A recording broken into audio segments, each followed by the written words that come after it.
Yes. Voilà, voilà. On commence. Alors, salut à tous. On commence ou on recommence, la Gaëlle? On recommence? On recommence. Comment vas-tu? Très très bien. Et toi? On est beaucoup plus conscient comme ça quand on passe live. Hein? Ah ouais, là, on fait attention. Alors, attention à ce qu'on dit, etc. Bon alors.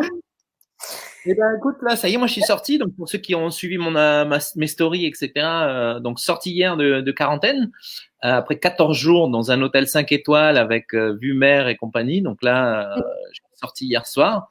Donc, c'est aussi pour ça que je suis un peu, pas en super bien, un peu dépaysé là encore. Donc, il va me falloir un petit temps d'adaptation. Et puis voilà, quoi. Une semaine ou deux, quelques mois, et tout reviendra à la normale. Quelques mois, voilà.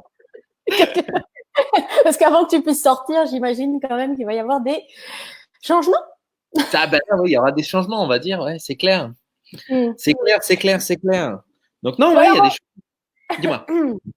Alors, il y a quelque chose que j'aimerais bien quand même qu'on souligne ou qu'on soulève ici, parce que c'est une conversation qu'on a eue il y a 48 heures, 72 heures, je ne sais pas, parce qu'on parle un petit peu tous les jours. 48 heures sur le sujet, eh bien, les différences, les similarités du coaching et de la thérapie. Ah oui, effectivement. Oui. Très, très bien, ça. Alors, en fait, c'est parce que. Alors, c'est un thème quand même qui me tient particulièrement à cœur, parce que je crois qu'on n'a pas forcément compris, ou la compréhension n'a pas été forcément donnée, non seulement au public, mais à soi. C'est ça. Et c'est vrai que du coup, il y a plein de gens qui confondent thérapeute et coach. Et tiens, donne-moi toi ta définition comment toi tu différencies les deux? Ça serait intéressant de partager. Alors déjà, j'aimerais bien quand même dire, ok, déjà rien que le fait de se poser la question, déjà, c'est déjà pas mal. Parce que éthiquement, légalement, c'est du solide. C'est-à-dire que il y a deux services. On est sur deux services, le coaching et la thérapie. Est-ce qu'on peut allier les deux? Oui, effectivement. Parce que les deux, en fin de compte, ils impliquent un développement personnel. On est d'accord? Ouais. T'es d'accord avec moi? Transformationnel, etc. Donc c'est des conversations. Je vais parler plutôt des similarités. Comme ça, on va peut-être commencer par là. C'est des conversations individuelles ou en petits groupes, par exemple.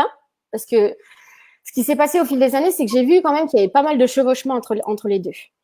Mais il y a des principes fondamentaux, que ce soit dans le coaching ou dans la thérapie. Ouais. T'as l'air bien parti, alors je te laisse. À force. Parce que ce qui s'est passé avec le coaching, par exemple, le coaching, pour moi, c'est une profession qui est distincte, qui requiert un investissement en temps, mais un investissement aussi dans son éducation. Et c'est d'appliquer ces principes fondamentaux. Pour toi, qu'est-ce que c'est, par exemple, si je viens vers toi, je dis, OK, mais qu'est-ce que c'est le coaching, véritablement, Gaël? Alors, en fait, au niveau fondamental, au niveau fondamental, pour moi, le coaching, c'est aider les gens à réaliser leurs objectifs, à réaliser un objectif ou plusieurs. C'est-à-dire les emmener d'un point A à un point B. Parce qu'il faut se rappeler, en fait, il y a plein de gens qui oublient d'où vient le mot coach. Et le mot coach, ça vient de cocher en français. Et le cocher, c'était celui qui dirigeait la diligence, la petite carriole avec les chevaux. C'était ça. Et il était là tu montais dans la carriole, il t'emmène de là où tu es à là où tu veux aller et tu descends de la carriole. C'était ça le cocher. Et le mot coach, en anglais, ça vient de ça. Et le coach, pour moi, le coach moderne, on va dire, c'est celui qui t'emmène de là où tu es dans ta vie à là où tu veux aller, à l'objectif que tu veux atteindre. Et il est là pour t'accompagner à atteindre cet objectif-là. C'est-à-dire que pour moi, c'est du short term, c'est du court terme, et c'est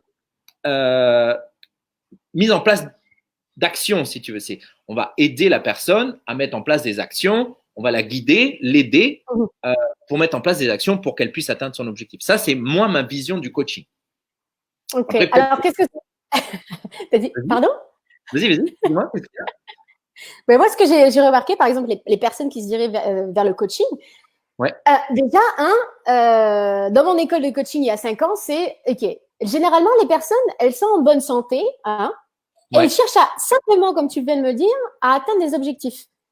Et mon rôle, lequel que j'ai joué en fin de compte les 5 dernières années, c'était un partenaire d'égal à égal avec le client. ou le soulmate client, comme il disait. Hein, et l'accent, en fin de compte, il était mis sur le présent et l'avenir. Et c'est là la progression, elle était tendance à être, bon, je dirais, rapide et agréable. Pas forcément agréable, mais évidemment beaucoup plus joyeuse. Je dirais. Oui, tout à fait. Sauf que les avis peuvent diverger, hein. On est d'accord. Que ça soit, ok. Parfois, le coaching aussi, évidemment, on va aller creuser dans le passé, on va aller voir un petit peu ce qui s'est passé, sans forcément s'y attarder pendant des années. Ok, on trace une ligne en fin de compte. Moi, l'image que j'ai tout de suite, c'est tracer une ligne dans le sable, ok, et on passe de l'autre côté. Et on se focalise sur l'objectif. Est-ce que ça veut dire aussi qu'on peut être accompagné par un thérapeute tout au long de l'aventure? Oui, effectivement. Et ça, c'est ce que je recommande d'ailleurs. Parce que être ensemble là-dedans, c'est nettement plus facile. Et c'est pour ça que, oui, j'ai toujours engagé, en fin de compte, soit mes clients ou mes clients à dire, OK, bah peut-être que là, évidemment, je vais aller te recommander, en fin de compte, des séances avec un thérapeute. Comme ça va nous permettre d'avoir un résultat beaucoup plus en symbiose avec ce que tu souhaites véritablement atteindre. Que ça soit une nouvelle version de toi-même ou bien un objectif, monter un business ou avoir un plan d'action réel avec toi. C'est ça, exactement. Ouais. Et ce côté, comme tu dis, que les deux sont complémentaires, c'est-à-dire que tu peux très bien avoir un thérapeute et ton coach va t'accompagner dans les deux. Et ton coach peut même te recommander de dire, tiens, je te recommande d'aller voir un thérapeute. Et ça, j'aime beaucoup. Exact. Ben oui. Parce que je trouve que c'est là, c'est ce que j'ai personnellement vécu. Donc, moi, je partage toujours ce que j'ai vécu. Je peux pas me permettre de parler pour autrui. Mais avoir un thérapeute et un coach ensemble, alors là, c'était bingo pour ma part. Oui. Parce que la thérapie, en fin de compte, elle traite des dysfonctionnements et des traumatismes beaucoup plus profonds. C'est-à-dire qu'on diagnostique un problème, okay, et on utilise, et le thérapeute, il utilise son expertise, en fin de compte, pour favoriser la guérison. Okay. Et il y a des émotions qui sont considérées comme des symptômes. La progression, en fin de compte, là, elle implique, en fin de compte, d'explorer le passé et ce qui peut prendre du temps. Tout ça pour améliorer un futur. Exactement. Et c'est vrai que c'est vraiment le truc en termes de coaching thérapie. Il y a vraiment ce côté, le coaching, on va s'attarder, et j'en avais parlé déjà une première fois, on va s'attarder à où est-ce que tu en es aujourd'hui et le futur, l'avenir, si tu veux. Et le thérapeute, on va s'attarder à où est-ce que tu en es aujourd'hui et qu'est-ce qui t'a conduit jusqu'ici. Tu vois, c'est-à-dire toutes les étapes, si tu veux. Et je trouve que c'est bien d'avoir les deux aspects, c'est-à-dire, OK, qu'est-ce qui t'a conduit jusqu'ici, tous les traumatismes que tu as pu avoir, ou pas d'ailleurs, hein, ça peut être, des fois, il y a des gens qui n'ont pas vécu de traumatisme, mais pourtant, ils vivent des blocages quand même, parce qu'ils les ont pas vécus eux-mêmes, mais ils les ont vécus au travers des yeux de quelqu'un d'autre. Et de là, en fait, moi, en tant que coach, bah, à partir de là, comment je fais pour t'amener là-bas? Tu vois, c'est vraiment, ça doit être vraiment en symbiose. Et j'aime bien ce côté partenariat aussi avec mes clients, avec mes clients, même si ça doit vraiment se faire en équipe. On travaille ensemble. On n'est pas, voilà, il y a pas pour moi, il n'y a pas de supériorité. il n'y a pas de supériorité, d'infériorité. Je suis pas supérieur à toi. J'ai des outils qui vont te permettre, on va travailler ensemble pour que toi, tu atteignes tes objectifs. Mais moi, mon objectif, c'est de t'aider, toi. Donc, du coup, on a un objectif commun. Tu vois, et c'est vraiment ce partenariat qui fait que ça marche, quoi. Et c'est ce que j'aimerais bien ajouter à cela, c'est que un coach, hein, et ça, c'est ce qu'on m'avait dit dès le départ, n'est pas un professionnel de santé. Okay. C'est ça. Et ça, c'est très important à retenir, non seulement pour son intégrité, mais au niveau légal aussi. Ok. Donc moi, je ne me permettrai jamais de faire le travail d'un psychiatre. Je suis coach. Oui. Non mais je tiens bien la barre pour le dire. Oui, qu'effectivement, il faut se mettre à sa place parce que diagnostiquer tout ça, c'est la thérapie, c'est résoudre aussi des croyances ou des problèmes relationnels profonds et parfois même physiques. Alors que le coaching, hein, on repart sur la même idée, c'est un plan d'action. Exactement. C'est vraiment mettre en place un plan d'action pour atteindre les objectifs. Et d'ailleurs, ici, c'est un peu moins, puisque c'est un peu moins réglementé, mais en Australie, pour avoir le label thérapeute et autres, il faut que tu aies fait, un certain cursus. Tu ne peux pas, en fait, être thérapeute, parce que thérapie, ça sous-entend que tu vas soigner quelqu'un, tu vas l'aider à soigner le mental. Alors qu'en coach, non. Enfin, moi, je soigne pas le mental. Je vais accompagner. Effectivement, s'il peut y avoir des blocages, je vais pouvoir aider sur tout ce qui est les croyances, etc., des choses comme ça. Mais on va pas aller chercher le truc au fond, parce que sinon, effectivement, bah, hop, c'est de la thérapie, c'est plus du coaching. Et il y en a qui confondent un petit peu. Ils sont vraiment, ah ben, je fais de la thérapie, je me dis coach, mais en vrai, je fais de la thérapie. Et à l'inverse, je fais de la thérapie, je me dis coach. Ben, non, ça, les deux peuvent être complémentaires, mais c'est, pour moi, il y a toujours cette notion de qu'est-ce que j'ai envie de faire? Est-ce que j'ai envie d'aider la personne à établir un plan d'action ou est-ce que j'ai envie d'aller l'aider à ce que tu disais tout à l'heure, soigner ses blessures et aller plus profond? Et c'est faisable aussi, mais à ce moment-là, c'est plus du coaching, c'est de la thérapie. Enfin, pour moi, hein, dans mon esprit, c'est-à-dire que oui, et cela requiert aussi, comme je l'ai précisé au tout début, que ce soit pour le coaching ou la thérapie, cela suggère des heures heures de travail, d'expérience et de vécu. Devenir vas-y. devenir coach en un week-end, ça ne marchera pas non plus. Pourquoi? Parce que ça cause encore davantage de blessures chez le client. Oui, et exactement. C'est quelque chose à vraiment considérer parce que c'est ce que j'ai moi-même vécu en Australie, où après un week-end je dirais sur 4 jours, hein, parce que mais on mettait ça sur 4 jours ou 5 jours ou une semaine au plus large, et qu'en fin de semaine, on était coach. Et ce qui est important à réaliser, c'est qu'un dentiste ou un docteur, ou bien même un bon jardinier, qu'est-ce qui se passe? Il y a des heures. Ah, ça a bloqué. Il y a eu un bug, je ne sais pas ce qui s'est passé. Oui, voilà, c'est ça. Oui. Un bon jardinier, tu disais? Eh ben, ça prend des heures. Exactement. Exactement. C'est la pratique, en fait. C'est-à-dire que c'est ce que j'appelle souvent le syndrome du Will Hunting, tu sais? Will Hunting. Tu sais, tu as vu ce film Will Hunting? Ce jeune intelligent, etc. Et alors, il connaît tous les livres, il a tout vu, il a tout fait, mais il n'a jamais expérimenté lui-même. Il n'est jamais sorti de chez lui, il a tout vu dans les films. Et le psy lui dit à un moment donné, mais t'es qu'un gamin qui lit des livres. T'as jamais vu la chapelle Sixtine, t'as jamais aimé une femme, t'as jamais fait tout, t'as jamais expérimenté, tu l'as jamais fait in the flesh, là, comment on dit, en vrai, quoi. Donc, dans la chair. Ouais, dans la chair, oui. Dans la chair, quoi. Et c'est vrai que quand je vois des sessions de training, de formation pour être coach, par exemple, qui durent, comme tu dis, un week-end ou 4 jours, et là, je me dis, waouh, mais quand est-ce que tu as eu le temps de pratiquer? Quand est-ce que tu as eu le temps d'appréhender les choses? Quand est-ce que tu as eu le temps, toi, de le vivre aussi? Parce que le coach aussi, c'est ça, c'est-à-dire que de le vivre aussi. C'est-à-dire que, ouais, j'ai les outils, mais si tu les as pas vécus, tu sais pas ce que tu ressens, tu sais pas ce qui se passe, tu sais pas, tiens, qu'est-ce que ça vient chercher chez moi?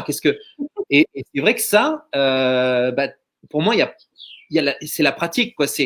Et plus tu pratiques, et plus tu vas affiner, plus tu vas aller chercher, plus tu vas travailler aussi sur toi, parce que le coaching, c'est aussi beaucoup de réflexion sur soi-même, parce que tu travailles avec ton client, il faut que déjà tu sois toi droit dans tes bottes, et puis tu vois ce que je veux dire, c'est que toi tu es droit dans tes bottes. Voilà. Et je donnais l'exemple, par exemple, la première année où, où par exemple dans mon école on a été formé, c'est-à-dire que sur une année on avait entre 500 et 1000 heures à passer, par au téléphone, hein, pur, simplement, à passer au téléphone pour faire des heures à travailler avec autrui. Et ça demande du temps, c'est-à-dire qu'on prenait le téléphone pendant la semaine, 2 à 3 heures par semaine, pour pouvoir effectivement donner une session, proposer une session à une personne qui était ce qu'on appelait une pro bono. Oui. On faisait ce travail gratuitement au départ pour ensuite acquérir cette espèce de sagesse ou cette espèce oui, je dirais une sagesse, hein, mais presque, pouvoir être à même à servir autrui en tant que coach. Oui, Pas seulement un week-end. exactement. Parce que tu as l'expérience, tu as été chercher ça, moi aussi j'ai fait du pro bono parce que ça faisait partie du truc. Moi je me rappelle quand j'ai fait ma formation, on devait remplir un carnet aussi de formation pour un client avec de dire bon ben voilà, qu'est-ce que le client voulait, quel était son objectif, où est-ce qu'il en était, qu'est-ce que tu as identifié chez lui et qu'est-ce que tu as fait pour l'aider et tu vois vraiment il fallait qu'on remplisse tout ça, tu vois, c'était pour l'apprentissage et puis on travaillait beaucoup ensemble, etc. quoi. Oui, effectivement. Et donc du coup, on avait des heures. Donc il y avait des heures, il y avait des commentaires, il y avait aussi des comment dire ça, des feedbacks, de mes propres mentors en me disant ok, là peut-être qu'il faudrait davantage développer cette compétence-là ou pas. Et ça c'était très très important. Parce qu'on peut pas sauter comme ça dans la mare à canard. Parce que le mot coach ou le mot chaman, parce qu'il y a aussi ça. Ça, je vais en aborder ça plus tard. Le mot chaman, il est tendance. Parce que c'est vraiment ce phénomène et que j'appelle là en ce moment, ça dure depuis des années, le New Age. Alors, je ne sais pas exactement la traduction correcte en français. Est-ce que c'est le nouvel âge Comment tu le verrais, toi? The New Age. New Age, je dirais la nouvelle mode, en fait. La nouvelle mode. Fashion. Ouais, New Age, je sais pas, je le traduis pas en vrai, parce que pour moi, ça serait une nouvelle tendance, une nouvelle mode, un nouveau truc. Pour moi, ça sonne un peu un new trend, mais je sais pas comment le traduire en vrai. Tu vois, c'est une espèce de nouvelle tendance. Tendance de conscience où tout le monde peut être coach. Parce que j'ai assisté à des conférences en Australie où on me disait, écoute Viviane, ils n'ont pas forcément besoin de certificats, ils n'ont pas forcément besoin de tes diplômes, ils ont besoin de résultats. Donc en fin de compte, on n'a pas besoin forcément de formation. Donc il y avait une espèce d'une incompréhension de ma part parce que je comprenais pas exactement ce qu'ils voulaient dire. Et ça, ce sont des personnes qui encore à l'heure d'aujourd'hui forment d'autres personnes. Okay, donc, en fait, c'est des mini-mi un petit peu partout, en Australie, par exemple, où, on te dit clairement qu'au bout de 3 jours, oui, c'est vrai, tu peux être coach. Ah, mais alors. Et ça, personnellement, je suis contre parce qu'il faut évidemment reprendre cette notion d'intégrité. C'est ça, l'intégrité, la pratique. Mais moi, j'ai même vu pire. Moi, j'ai même vu des coachs qui vendaient en ligne des programmes où on te disait, tu peux être coach même avec 0 expérience, 0 formation. Commence tout de suite à te vendre. Tu vois ce que je veux dire? C'est que commence déjà à te vendre. Ce que les gens, ils veulent, c'est du résultat. Peu importe ce que tu as comme formation, ce que tu as fait avant, ce qu'ils veulent, c'est du résultat. Et là, je me dis, oui, mais en même temps, tu vois, moi, ça me semblait, c'est comme si je te dis, mais ce qui est important, c'est que tu nages, donc saute à l'eau tout de suite. Ce qui est important, c'est que tu nages. C'est pas grave si tu te noies, mais tu vas réussir à nager ou pas, mais c'est pas grave, saute à l'eau. Tu vois, c'était un peu ça. Tu te dis. Mais il y a une notion là-dedans où, en fin de compte, évidemment qu'il faut se lancer, mais il faut être quand même armé et il faut aller chercher ses armes, si vous voulez, avec des personnes qui ont fait déjà le travail. Ben oui. On ne sait parce que sinon, comment ils le disent en anglais et en fin de compte, c'est suivre un aveugle, c'est suivre un aveugle, quelque chose comme ça. Il y a une expression, Claude. Je sais plus exactement, Gaël. C'est le borgne qui suit les aveugles, quoi. Quelque chose comme ça. Et c'est pour ça qu'aussi, par exemple, au niveau du terme chamanisme, chaman, donc c'est.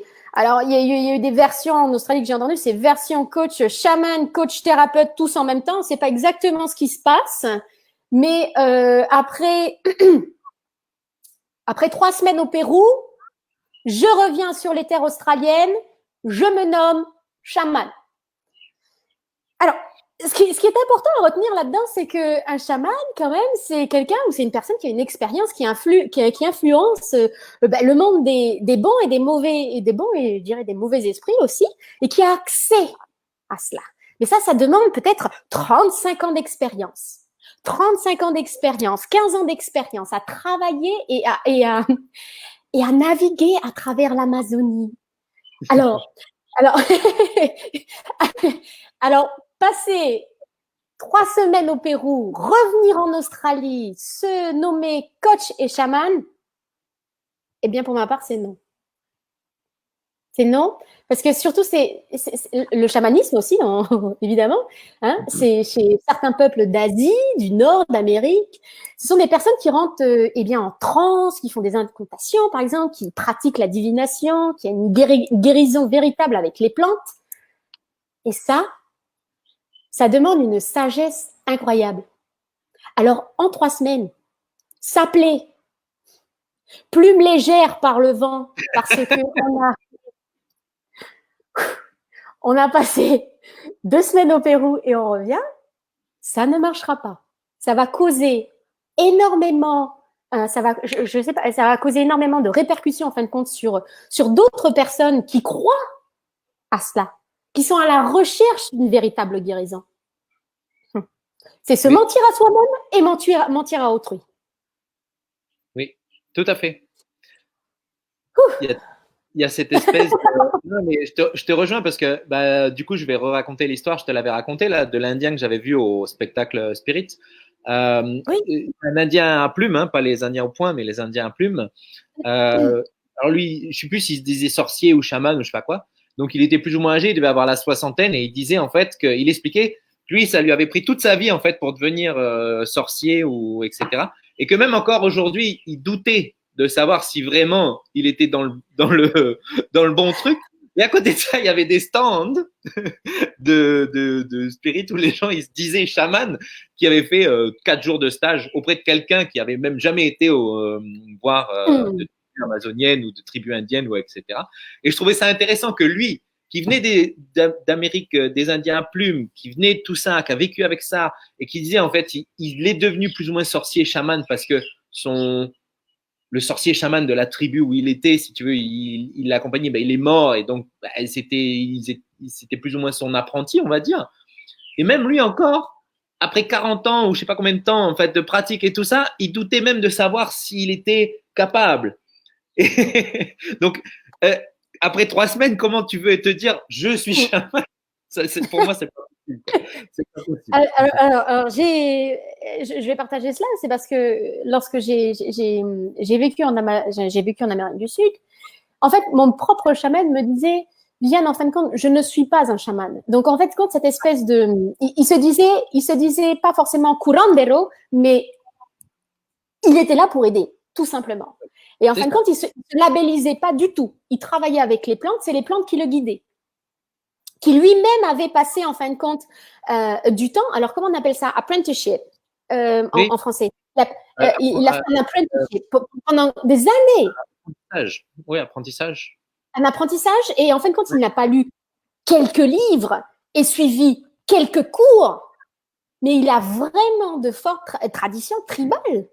Et ça, ça pour moi, c'était important, en fin de compte, de le mentionner aujourd'hui, parce que il y a vraiment, et lui, à travers cela, en fin de compte, il m'a expliqué à quel point, en fin de compte, il était important d'avoir un lien clair avec la nature, parce que la nature véritablement l'a guidé à cela, à comprendre tout ça. Et c'était vraiment, pour ma part, hein, un guérisseur de la jungle.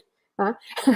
Il était d'origine eh bien sud-américaine. Il y en a évidemment, il y a des natifs américains, nord-américains, des aborigènes même en Australie, ou des guérisseurs africains, hein, ou des guérisseurs celtes aussi, qui ont eh bien développé cela pendant des décennies.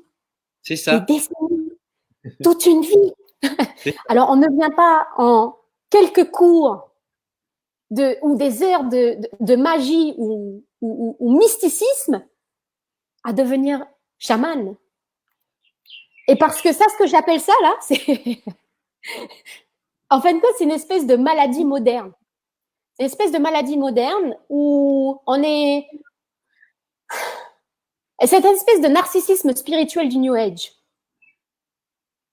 Oui. Et ça coûte cher. Ça coûte cher. Et ben, ça m'a coûté cher à mon porte-monnaie parce que moi, je croyais, il y a quelques années de ça. Ouais. Avant de le rencontrer, lui, jusqu'au jour où il m'a effectivement, en fin de compte, redonné goût, en fin de compte, au chamanisme. Oui, parce que du coup, tu as redécouvert ce que c'était vraiment. C'est-à-dire, au-delà du marketing, au-delà de l'emballage, au-delà de tout ça, c'est-à-dire qu'une fois qu'on a enlevé tous les paillettes, les froufrous, etc., il n'avait pas de plume, par exemple. Il n'avait pas de plume. Il portait. Je me rappelle, j'avais apporté un vieux t-shirt Total que j'avais acheté, qu'on m'avait donné.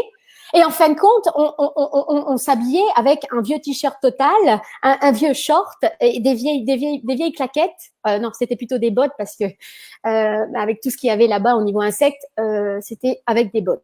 J'avais de temps en temps les claquettes. Mais pour dire, en fin de compte, qu'il n'y a pas forcément à avoir un habit. Oui, c'est ça. On n'a pas besoin de tout ce tralala. Il n'y avait pas de tout ce tralala, en fin de compte. Et c'est pour ça que je voulais partager ça avec toi aujourd'hui, parce que c'est une conversation qu'on a eue il y a 48 heures. Et ça a réveillé tout ça en moi, en fin de compte, parce que c'est important de le mentionner. Pour ceux qui recherchent véritablement la guérison.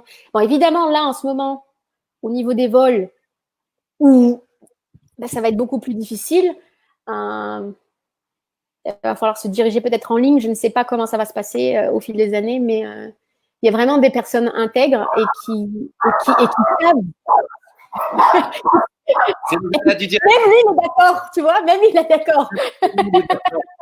Non, mais c'est vrai que je pense qu'il y a quelque chose à changer dans ce modèle où, oui, l'apprentissage, il peut être fait, etc.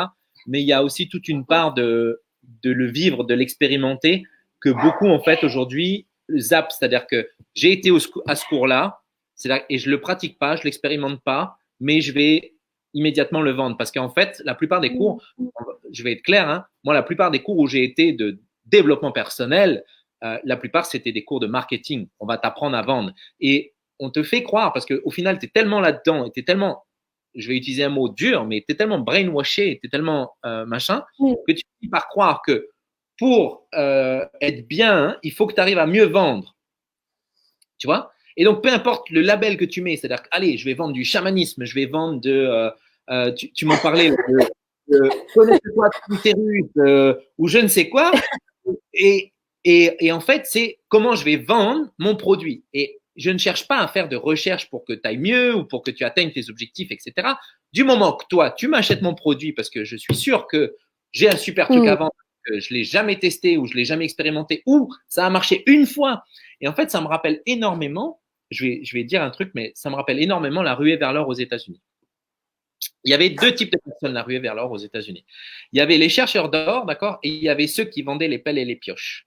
Et en fait, j'ai l'impression qu'il y a eu des gens, à un moment donné, ils ont creusé un petit peu, ils ont trouvé une toute petite pépite d'or, d'accord, et ils brandissent cette petite pépite d'or, ils vendent des pelles et des pioches, et ils disent à tous les autres dont j'ai fait partie, regardez, si tu m'achètes mes pelles et mes pioches, tu vas toi aussi trouver une petite pépite d'or. Et si tu ne trouves pas de pépite d'or, c'est pas grave, t'inquiète pas, parce que j'ai d'autres modèles de pelles peut-être, et je peux même te vendre pour aller chercher de l'or. Et toi aussi, peut-être, tu vas trouver la pépite d'or, d'accord? Si jamais tu en trouves une plus grosse que moi de pépite d'or, c'est parce que ma pelle et ma pioche, elles étaient efficaces. Donc, je vais te demander de le dire à tout le monde que j'ai vendu des pelles et des pioches. Grâce à moi, tu as pu trouver de l'or. Et si tu ne trouves pas, c'est parce que tu creuses pas assez fort.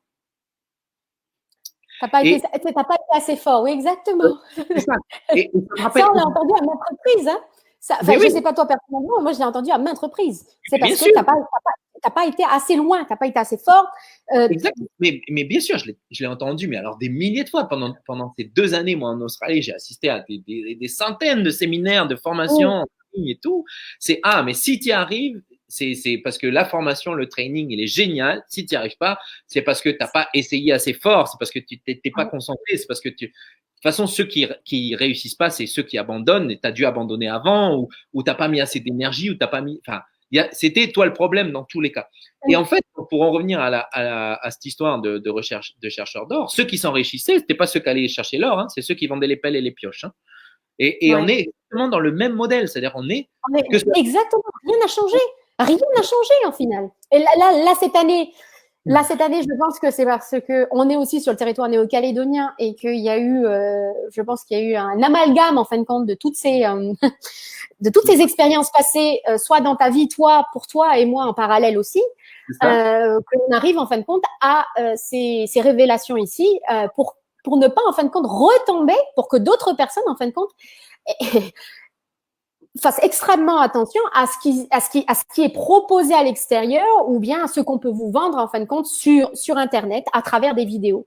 Donc, on ne devient pas coach à travers un programme vidéo simplement donné en ligne, hein, parce que ça aussi, tu viens de le répéter, c'est du marketing. Et ces programmes peuvent durer sur l'ensemble de 12 mois, par exemple. Mais devenir coach ou bien chaman, hein, bon. Encore une fois, c'est du temps. Tout simplement. Ça. Et on n'est pas tous, voilà, ce qui est important, on a tous une magie en soi. Tous. OK? Il y a certaines personnes qui sont douées avec les chiffres, par exemple. OK? Et alors, elles économisent de l'argent, elles économisent de l'argent et donc, du coup, elles deviennent comptables et elles sont excellentes là-dedans. Et ça aussi, c'est un cadeau, c'est une magie. Donc, tout le monde n'est pas fait pour être chaman. Tout le monde n'est pas fait pour être coach. Exactement. Et ça, c'est vraiment important de le retenir parce que j'ai l'impression qu'il y a eu tout le monde voulait être coach, tout le monde voulait être chaman, tout le monde voulait être énergéticienne, tout le monde voulait être de soul coach comme ils l'appelaient ou aller la relation parfaite ou devenir expert et limite gourou. Mais le seul gourou, le seul gourou en fait à cultiver, c'est celui qui est en soi et c'est de reconnaître à quel point vous êtes déjà magnifique, quoi. Exactement. En fait, je pense que c'est le truc, moi personnellement, qui a été la grosse réalisation aussi, c'est que j'allais chercher des choses que finalement, elles étaient en moi. Et d'ailleurs, c'est quelque chose que j'ai oublié parce que moi, pendant la formation que j'ai faite pour devenir coach, le premier truc qu'on nous dit, c'est que toutes les ressources, de toute façon, sont déjà en vous et que ce que vous voulez faire, vous savez déjà le faire. Et ça, en fait, tu vois, c'est waouh! Et ça m'est revenu, mais voilà, 2 ans après, quoi. Et là, tu te dis, mais waouh, pourquoi j'ai pas retenu ça au départ? Si je sais déjà, en fait, il suffit juste que j'aille chercher à l'intérieur de moi. C'est à l'intérieur et jamais à l'extérieur. Et en fait, tout ça, c'est comment on dit en anglais, les shiny objects, là, les objets brillants. On est attiré comme les papillons par une lumière la nuit. Hop, ça brille. J'ai envie d'aller ça, parce que avec les réseaux sociaux, on te vend. Et d'ailleurs, moi, je m'en amusais. Par exemple, tu vois, pendant que j'étais au Méridien, donc c'est un hôtel 5 étoiles, je m'en amusais parce que, waouh, j'ai tout ce cadre-là. Mais en vrai, j'y suis pas par choix, j'y suis parce que je suis en quarantaine. Mais tu peux le vendre comme quoi, regardez le laptop lifestyle, regardez, je suis là. Le laptop lifestyle, voilà. Nous vivons le laptop lifestyle. Alors ça, c'est quelque chose qu'on nous a aussi bien présenté, si vous voulez, en Australie, hein, pour ma part, où limite, c'était pas grave hein, de poser tout un tas ou de prendre des photos, en fin de compte, même si on n'y était pas. Hein. C'est parce que c'était invité à l'autre à imaginer. Alors que c'était évidemment pas du tout en intégrité déjà. Donc la limite, c'est par exemple ce qu'on peut retrouver, hein, c'est à travers tous ces influenceurs sur Instagram. Aujourd'hui, à l'heure actuelle, avec ce qui s'est passé et que cette crise nous a permis en fin de compte de véritablement voir qui était vrai, qui était faux. Ce qui était vrai, ce qui était faux. Non seulement à l'intérieur de soi, mais aussi à l'extérieur. Et là, où sont les influenceurs? Exactement. Alors, Gaël, où sont les influenceurs là en ce moment? Alors là, où sont-ils? Parce que pour ma part, là, évidemment, on ne peut plus reprendre de photos à Waikiki. Exactement. À Waikiki Beach, Hawaï, ça ne marchera pas non plus. Là, on se retrouve sur nos terres, chacun d'entre nous, et puis on fait avec ce qu'on a. Exactement. Et en fait, moi personnellement, j'adore ce côté-là, de revenir à plus d'authenticité et moins de ce que je mettais, de moins de bling bling, moins de froufrou, moins de paillettes, parce que je pense que ça, c'est vraiment un message. Et d'ailleurs, dans tous les trucs que j'ai vus, c'est que revenir en fait à des choses plus authentiques, plus vraies, plus soi. Mmh. Et d'ailleurs, même Anthony Robbins, même s'il fait beaucoup de marketing, il y a dans son séminaire, il le dit à un moment donné, que seule la vérité, votre véritable identité, la vérité, en fait, va vous permettre de vous libérer. Et je trouvais ça intéressant dans la phrase parce que c'est se retrouver soi, en fait, qui va te permettre de te libérer. Là, c'est pareil. Moi, par exemple, j'ai passé 14 jours, oui, en quarantaine, où j'étais, et c'est pour ça que je parlais, en fait, l'isolement, c'est pas un manque de liberté. Parce que du moment que toi, tu t'es retrouvé avec toi et que t'es toi, hein, t'es plus libre que n'importe qui. Et ça m'a rappelé un livre que j'avais lu il y a quelque temps. C'était l'histoire d'un juif qui était pendant la Seconde Guerre, qui était emprisonné par les nazis. Et il a survécu parce qu'en fait, il était plus libre dans sa tête que les geôliers qui l'enfermaient. Ouais. Parce que tu vois, il avait cette liberté de penser, il avait cette liberté d'imaginer, il avait cette liberté de pouvoir faire ce qu'il voulait à l'intérieur de lui, et les Mmh. autres ne pouvaient pas le faire, quoi. Donc, Parce que c'est un et ce que j'aime bien aussi dans cette image-là, c'est qu'au final, c'est se rappeler qu'en fait, on est des êtres multidimensionnels, si tu veux, qu'en fin de compte, on est libre déjà à l'intérieur et on n'a pas, voilà, même s'il y a une prison extérieure, la liberté, elle est là. c'est ça. En soi. Et hein? J'ai pas entendu, Exact, pardon. Ouais. exactement, je dis. Hmm. Et Mandela. Ah, du coup, ah oui, Mandela, parce que l'histoire de Mandela est la même. Oui, c'est ça. Toutes, C'est tous ces grands prisonniers, en fin de compte, se sont rendus compte que, eh bien, au final, eh bien, la liberté et être soi pouvait être fait, en fin de compte, à travers une pièce. exactement. Et, et moi, je trouve qu'à l'ère moderne, aujourd'hui, Mm. finalement, on n'est pas si enfermé que ça, parce que j'ai envie de dire, la plupart des gens qui ont été enfermés, à part si tu vis dans un pays sous-développé, en Inde, en Afrique éventuellement et autres, on avait tous Oui. Internet, on avait tous tout ça. Donc, au final, si tu as envie de t'évader, tu peux même regarder des documentaires sur des voyages. Tu vois, tu avais énormément d'accès pour pouvoir le faire. Mais justement, moi, je trouvais que ça, donc, tu avais énormément de moyens. Et d'un autre côté, Mm-hmm. c'est encore une forme, si tu veux, d'emprisonnement. Parce que du coup, on se déconnecte de soi, tu vois, on se déconnecte de soi et on n'apprend plus finalement à être boring, à s'ennuyer, en fait. C'est-à-dire que s'ennuyer. Et l'ennui, en fait, c'est quoi? C'est ce moment-là où on va se reconnecter à soi, on va se reconnecter à ses pensées, on va se reconnecter à ses idées, on va laisser ressortir un peu tout ça. Et ça, Mm-hmm. on n'a plus envie de le faire. On n'a plus envie de, ouh là là, on va pousser tout ça au fond, on va se mettre du Ouais. Netflix, je sais pas quoi, du Facebook, machin, et on va être sur les écrans, ouh là là, on cache tout ça, tu vois. Alors que ces Parce que, moments-là, et ce que tu es en train de dire là, excuse-moi, c'est en fin de compte, c'est des distractions, ne pas véritablement observer ce qu'il y a à l'intérieur. Et donc, on va aller un petit peu se morfondre, si tu veux, ou bien, comment on dit ça? To go, en fait, aller d'essayer d'attraper toutes ces distractions pour se remplir de l'intérieur. Pour se c'est ça, remplir parce qu'il y a quelque chose qui ne va pas avec soi. Et, et ça, et pour moi, là, ça a été véritable, en fin de compte, pendant cette phase-là, c'était, en fin de compte, c'est ça la pire des maladies pour ma part. Hein. oui, Aller chercher toutes ces distractions pour pas faire face à soi. Mais alors, exactement, quand ces distractions ont été enlevées, ben, en fin de compte, on est obligé de faire face à ces petits démons, quoi. Et c'est pour exactement. ça, que j'en suis arrivée avec toi, là, à avoir décidé, en fin de compte, de partager tout ce qu'on avait à partager parce que, eh bien, quelque part, il y avait une partie de moi qui ne voulait pas forcément aller vers la vérité, aller exposer ce que peut-être on a vécu là-bas aussi, limite par, je pense, par peur, quelque part. Il y avait une Ouais, résistance en moi qui me disait, si j'expose ça, ça peut me coûter des amitiés, ça peut me coûter un cercle d'amis, même s'ils ne comprennent pas forcément en français, mais véritablement, il y aura des répercussions. bien Hein. sûr, Parce que plus on est authentique avec soi-même et plus on révèle cette vérité-là, plus il va y avoir au final eh bien, des dissolutions d'amitié, des dissolutions aussi de structures qui ne marchaient plus. Mais au-delà de ça, je pense qu'être vrai avec soi, c'est ce qu'il y a de plus beau. Bien sûr.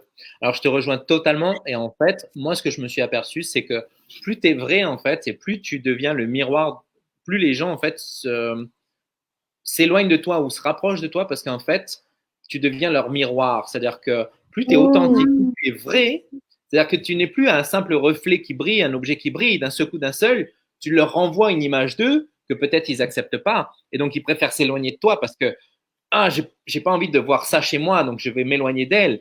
Ou alors ça va être, ah, là, je me sens rapproché d'elle parce qu'effectivement, je vois ça chez moi et j'ai envie d'aller chercher ça aussi chez moi et de le laisser sortir, de le laisser. Et je pense que c'est une opportunité qu'on est en train d'offrir à énormément de gens, justement, de partager ce qu'on vit et ce qu'on a vécu. Moi, je sais que, moi, je me suis aperçu que bah, cette recherche de formation, de training, d'investissement, c'était une forme d'addiction parce qu'en fait, ça s'arrête jamais. On va chercher ce nouveau séminaire, ce nouveau training, ce nouveau workshop, ce nouveau bootcamp, ce nouveau machin. Et c'est une espèce de forme d'addiction pour, comme tu dis, se remplir.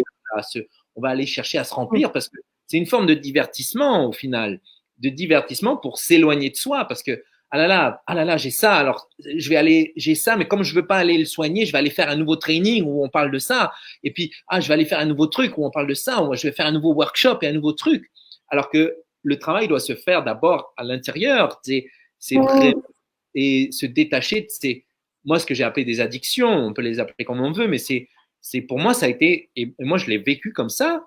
Et c'est comme ça que je m'en suis aperçu. Je me suis dit, wow, là, je vais chercher le nouveau séminaire, le nouveau truc. C'était une forme d'addiction. J'en avais tout le temps besoin. Et presque, quand je n'y allais pas, genre, il y avait des semaines où j'avais rien. Ben, c'était presque, je me flétrissais, je me fanais. Et là, je me suis dit, si j'ai besoin. Non, mais tu vois ce que je veux dire, c'est que. Et c'était là où j'ai réalisé que si j'ai besoin de ça, c'est que c'est en train de devenir une addiction. Tu vois, c'est pas que j'avais envie de les faire. C'est que là, j'en avais besoin. J'avais besoin d'aller sauter, taper dans des mains, faire du high five. Oh, you're amazing, you're awesome.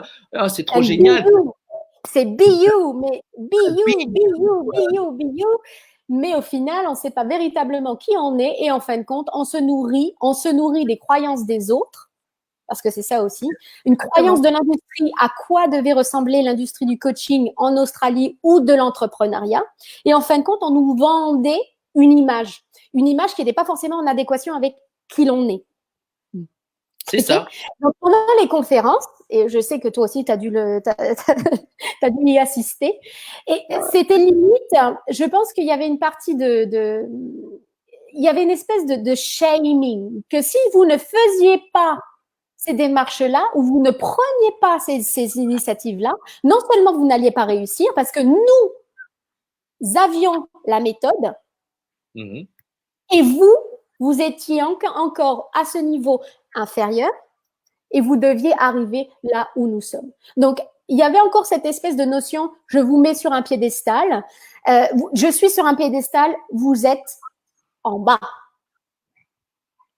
Et ça, on retrouve encore une fois aussi dans le système patriarcal. Donc, évidemment, la société n'avait forcément pas changé. On est là plutôt dans des espèces de mini-groupes au niveau micro, hein, dans ces zones-là en Australie, par exemple, où le même schéma était répété. Le même schéma était répété. Et sauf que dès lors où, en fin de compte, le gourou, le grand business coach tombe de ce piédestal, on commence en soi à se poser d'autres questions. Mais en fin de compte, peut-être que la méthode, non seulement elle n'était pas appropriée à moi, c'est ça, mes capacités, à ma magie, à qui je suis, et qu'en fin de compte, tout ça, c'était un joli cinéma, mais je vais repartir sur les terres de la Nouvelle-Calédonie avec mon petit t-shirt Total et je vais réapprendre. Et ça a l'air basique comme ça, c'est une image assez marrante parce que ça, c'est ce que j'ai toujours refusé. Ah non, c'est pas cette image-là que je veux donner. Et ça, c'est une forme d'autoprotection aussi. Bien sûr. Parce que de l'autre côté, on nous disait, ah non, si vous voulez être pris pour des professionnels, il va falloir s'apprêter de cette façon-là. Si vous voulez un maximum de clients, il va falloir avoir, une certaine image. vous vendez avant même d'être formé, pour certains, et vous continuez à vendre. Et vous continuez à vendre. Parce que, au final, ce qui était vendu, en fin de compte, à cette époque-là, c'était plus vous vendez, plus vous êtes quelqu'un. C'est ça, exactement. C'est le chiffre que je fais de vente, ça représentait la valeur que j'ai apportée aux gens. C'est-à-dire que plus j'avais réussi à vendre, plus j'avais réussi à apporter de valeur aux gens, tu vois. Et moi, ça, j'y ai cru pendant longtemps aussi. Hein. C'est-à-dire que mettre les chemises, fallait mettre des chemises blanches, être coupé au carré, être rasé de près, pas comme là, tu vois. Là, pas avoir les cheveux qu'ils veulent, être surtout pas en t-shirt comme je suis là, hein, parce que non, il faut garder cette image de je suis le coach, je suis au-dessus. Je suis au-dessus. J'ai un truc à partager, j'ai un truc qui a de la valeur. Et donc, il faut que je sois au-dessus de ceux qui vont me regarder. Tu sais, toujours cette espèce de notion de dominant-dominé. Il n'y avait pas de cette notion de je suis partenaire de mes clients, je vais aller avec eux, ils sont humains, je suis humain, on travaille ensemble. Non. C'est moi, je suis au-dessus.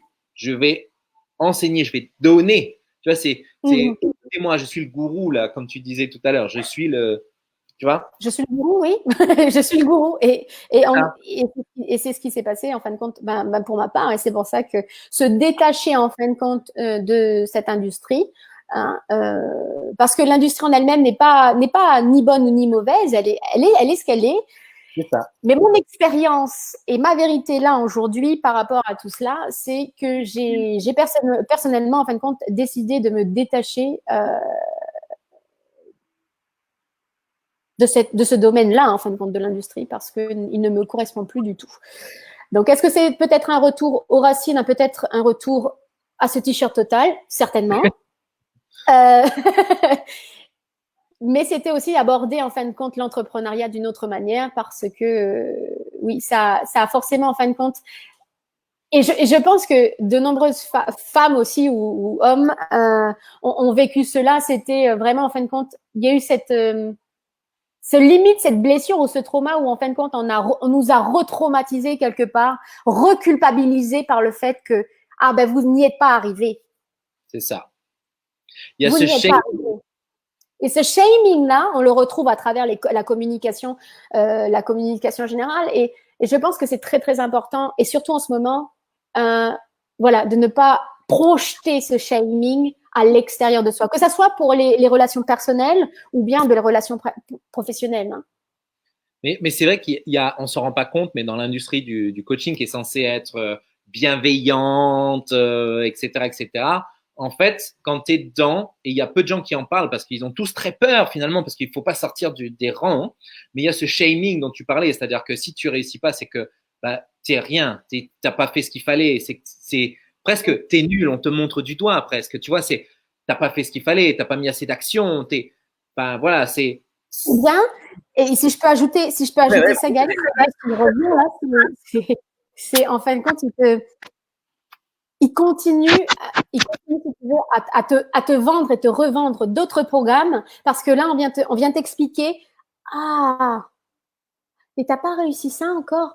C'est parce que tu dois développer une autre chose en toi. Donc là, je vais t'inviter. Mais là, c'est un acte de bonté, parce que moi j'ai eu ça aussi. C'est un acte de bonté pour ta liberté, pour ta transformation. Je vais te revendre un nouveau programme. Parce qu'en fin de compte, tu n'y es pas arrivé encore. Donc, en fin de compte, tu joues sur les deux plans. Soit le shaming, soit la revente en continu. Oui, donc, en fait, en fin de compte, c'est la revente, c'est vita aeternam. C'est vita aeternam. Bien sûr. Oui, moi, c'est ce que je disais, c'est que, en fait, on t'apprend à sauter sur les épaules de tes clients. Tu vois ce que je veux dire? Tu vois cette image sur les épaules de tes clients.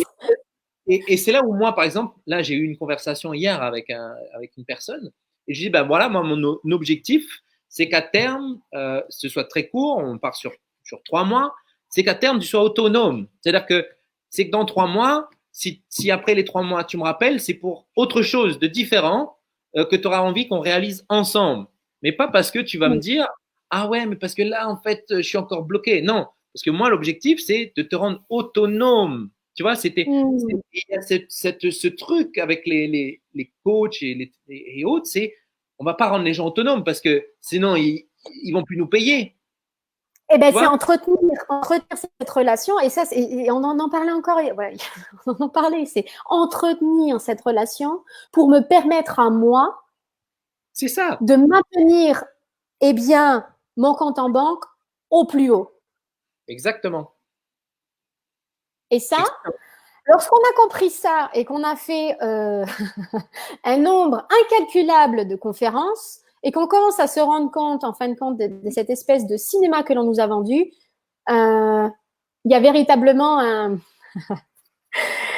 choc, un choc et puis une profonde tristesse. En fin de compte, ça c'est ce que j'ai ressenti moi, c'est une profonde tristesse à se dire en fin de compte, j'ai cru un rêve qui avait été vendu à d'autres gourous qui avaient cru à un rêve parce qu'on leur avait vendu et en fin de compte, eh bien le schéma ne s'est pas arrêté. C'est un engrenage. Ben, c'est le marketing de réseau. Hein. C'est le marketing de réseau, tout autre. Hein. Et c'est un marketing de réseau et qui coûte. Et qui coûte énormément. Qui coûte au niveau émotionnel, mental, spirituel et financier, coûte énormément. Alors pour ceux qui nous entendent, ok. Si vous voulez savoir ce qu'il ne faut pas faire, hein, ça c'est important aussi, savoir ce qu'il ne faut pas faire. Exactement. On est là, on peut vous donner tous les tuyaux si vous avez décidé. Ouais, alors, et ça, c'est vraiment, en fait, à partir du moment où, moi, il y a un truc que j'ai réalisé, c'est que à partir du moment où on vous vend un programme, déjà, et moi, je suis tombé là-dedans, hein, je vendais des programmes jusqu'à il n'y a pas longtemps, hein, c'est un programme, tu verras, on va faire ça, ça, ça. À partir du moment où c'est un programme, où c'est pas tailor-made, comment dire, fait sur mesure pour toi. Donc, il faut personnaliser, il faut un apprentissage. C'est comme dans l'éducation. Exactement, parce qu'en fait, on va te vendre que j'ai réussi à trouver, mais on ne t'explique pas tous les facteurs qui t'ont conduit toi à réussir. C'est-à-dire que tu vas jamais parler que, et moi j'en ai vu, j'en ai rencontré énormément. Il y en avait un qui, ça me choquait parce qu'il vendait. Donc, on a fait ensemble Unleash the Power Within, qui est le séminaire de 4 jours d'Anthony Robbins, où tu marches sur le feu. Donc, tu marches sur le feu, etc., etc. Bon. OK. À la fin des 4 jours, il se lance coach.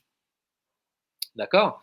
Et il met des vidéos de lui, regardez, grâce au coaching, il venait de se lancer, c'est-à-dire que genre un jour ou deux après, il met des vidéos de lui, regardez, grâce au coaching, j'ai fait le tour du monde, etc., etc. Sauf que moi, j'avais discuté avec cette personne-là, et en vrai, quand il mettait les vidéos de coaching, etc., c'était ses parents qui avaient payé pour qu'il puisse faire le tour du monde. C'était ses parents qui avaient payé. Et alors, il partageait dans un podcast que son plus gros traumatisme, ce qu'il avait conduit à vouloir aider les gens, c'est parce que ses parents, ils n'avaient pas voulu lui payer des cours d'hélicoptère et ils lui avaient simplement payé des cours de pilotage d'avion.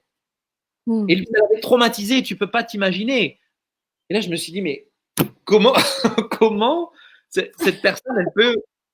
Enfin, tu vois, comment ça se fait qu'on en est arrivé là? Voilà, c'est ça. La question, c'est comment on en est arrivé là au niveau sociétal, à en arriver à se dire ça et penser que c'est un véritable trauma, alors qu'il y a encore des personnes aujourd'hui, hein, dans le monde, et des enfants en particulier, qui crèvent de la faim. Oui, hein. qui meurent de faim. Excuse-moi, de crève de la faim, oui.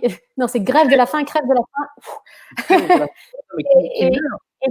Et qui meurt chaque jour et on en est arrivé là. Et ça c'est ce que j'ai ça c'est ce que j'ai personnellement expérimenté au sein de mes cercles, au sein des cercles de coaching ou spirituel ou New Age de l'époque, où véritablement on se rendait pas compte en fin de compte de la chance et du privilège d'être non seulement de pouvoir avoir accès à toutes ces commodités et de pouvoir rien, même que de payer une séance ou être en cercle ensemble. Rien que ça déjà.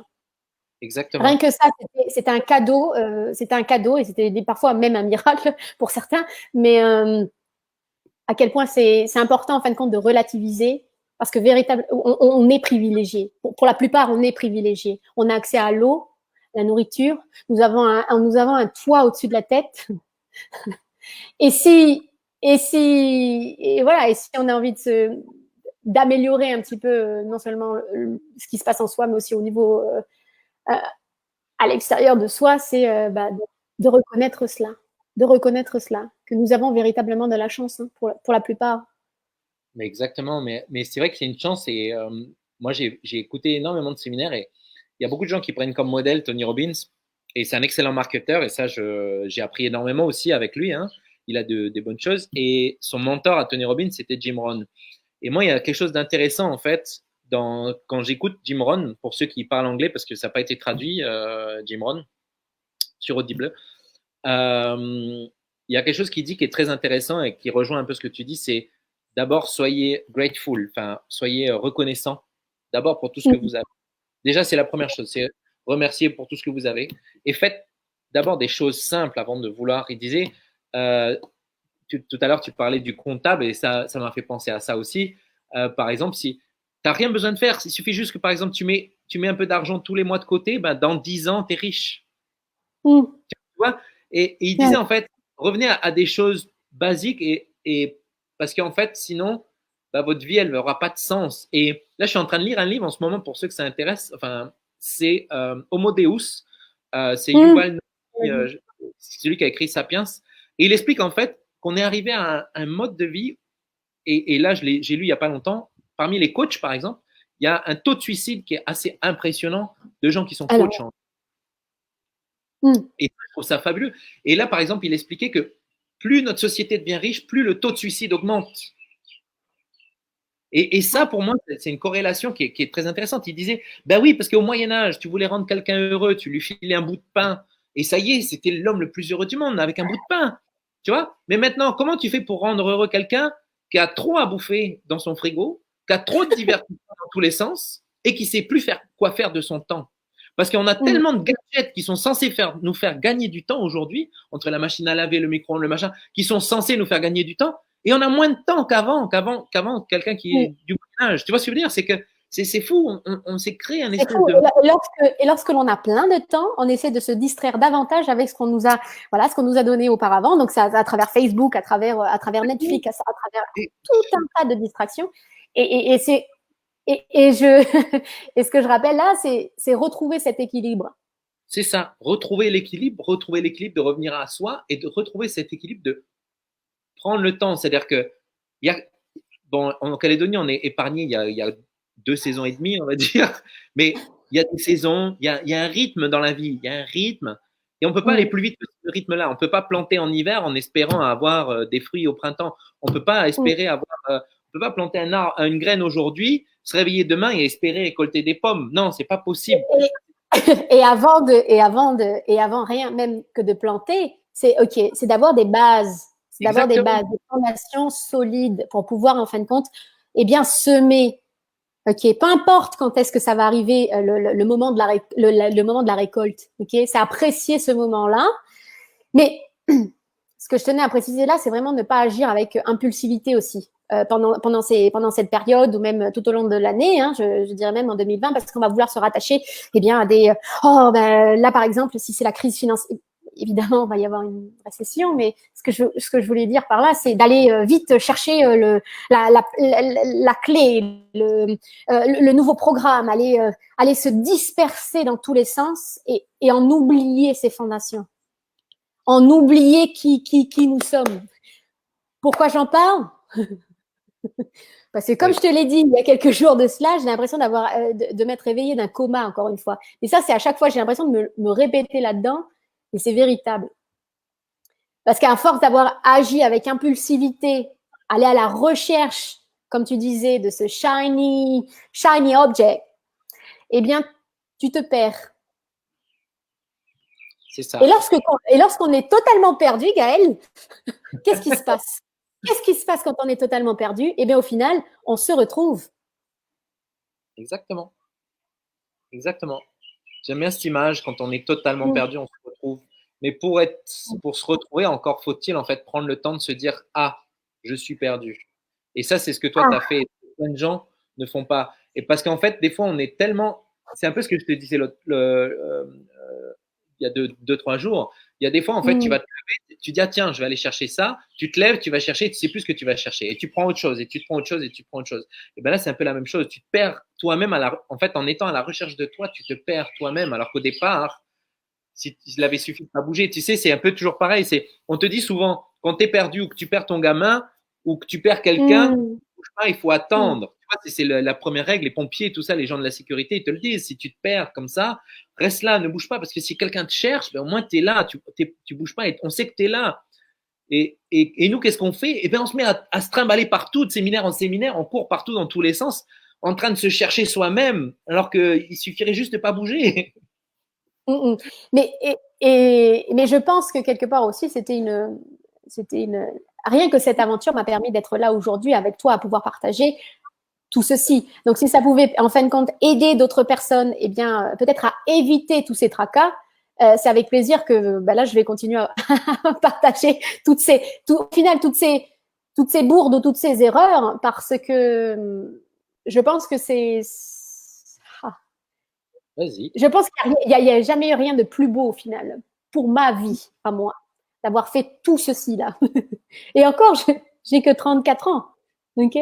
Et d'arriver en fin de compte à se pardonner de tout ce qui s'est passé. Et le pardon de soi fait partie évidemment en fin de compte de cet amour de soi, cette quête en fin de compte que tout le monde, et je pense que oui, c'est cet amour de soi, s'aimer totalement pour dire ok, non, c'est ce que je suis là en ce moment et je peux créer à partir de cet espace en moi. Et je n'ai plus besoin d'aller chercher un gourou, un chaman, un nouveau business coach, un nouveau programme. Parce que je suis arrivée au stade où je me pardonne, je fais une pause et on verra après. Parce que lorsque la coupe, elle est trop pleine et que, en fin de compte, l'eau commence à se noircir et puis il y a des sédiments un petit peu partout, il faut relâcher. Ok, donc il faut aller relâcher. Hein. Ça, ce qu'on appelle la purge. Hein. Ce qu'on appelle la purge en Amérique du Sud ou même ici, pendant les cérémonies, on purge et on revient. Et on a un espace en soi où on peut se remplir de nouveau d'eau cristalline. C'est ça, exactement. J'adore l'image. Mais moi, j'adore l'eau. et c'est pour ça que je te dis ça. C'est une espèce de mini détox. Okay. Ça ne veut pas dire non plus qu'on ne peut pas aller chercher une nouvelle compétence ou bien aller acheter un programme. C'est prendre le temps de voir ce qu'il y a en ce moment. J'adore ça, ouais. J'aime bien ce que tu rajoutes là de dire ça n'empêche pas de le faire. Et c'est pas ça le message en fait. C'est pas de vous dire faut pas que vous appreniez des nouvelles compétences. C'est vraiment de se dire prendre le temps de respirer, prendre le temps d'être présent en fait, d'être là et de se dire ok, qu'est-ce que j'ai vraiment envie de faire plus que ce côté passionnel. Ouah, ça brille, je vais aller le chercher. Ouah, j'ai envie d'atteindre le 6-figure coach, le 7-figure coach. Alors le 7-figure, ouais. 7-figure coach. Ça, c'est et ça a été un cirque. Hein. Pour ma part, là, il y a eu un. La clownerie, elle s'est arrêtée pour ma part. Hein. La clownerie, elle s'est arrêtée dans un cirque qui était monté de toutes pièces et qui ne correspondait pas, en fin de compte, à moi. Et puis, j'imagine à toi aussi. Hein. Et voilà. Et ça fait pas. Et je pense que quelque part, là-dedans, ça n'a rien à voir avec l'échec. Au contraire. Ce n'est pas un échec. Ça n'a jamais été un échec. Et il y a quelque chose que je ne regretterai jamais, et ça, c'est pour ça que de nombreuses personnes aussi ont été dans ce cas. Il n'y a aucun regret là-dedans. Je n'ai absolument aucun regret. C'est ça. Il y a eu tellement d'apprentissage. Et c'est bon, on est allé dans tous les sens, encore une fois. Hein. Mais ce qui fait de nous aussi être véritables et authentiques, parce que si j'avais eu, comme toi, tout était bien posé, tout était bien structuré, on ne dit pas que la structure, la fondation ne sont pas bonnes, mais parfois c'est vrai que la spontanéité et aller avec le flow et la fluidité comme tu le fais, et à travers rien que tes histoires aussi, hein, la recherche de tu sais, et ça je pense que ça me nourrit, et j'espère que ça nourrit aussi d'autres personnes, parce que moi je trouve ça fabuleux. Voilà. Super. Génial. Voilà. Alors, Merci. si vous voulez des outils, alors voilà, oui. Alors, si vous voulez des outils pour savoir ce qu'il ne faut pas faire dans l'industrie, nous, on est là. Peut-être qu'on devrait peut-être même faire un guide. Un guide, ouais. Step by step, le guide de tout. Step by step. Super. Voilà. Bon, ben, merci beaucoup. Merci à tous d'avoir participé. On a eu un petit commentaire de Céline qui nous a envoyé des papillons. Merci Céline pour Merci, cette Céline. petite Voilà. attention. Si vous avez des questions, Céline. Alors, c'est Céline. Céline. Attends. Moi, je suis vraiment. Question. Oh, Céline, bonjour Céline. On t'envoie plein d'amour, Céline. Je ne vois pas, en fait, je vois juste le commentaire de Céline. En tout cas, ben voilà, merci pour les petits papillons. C'est gentil.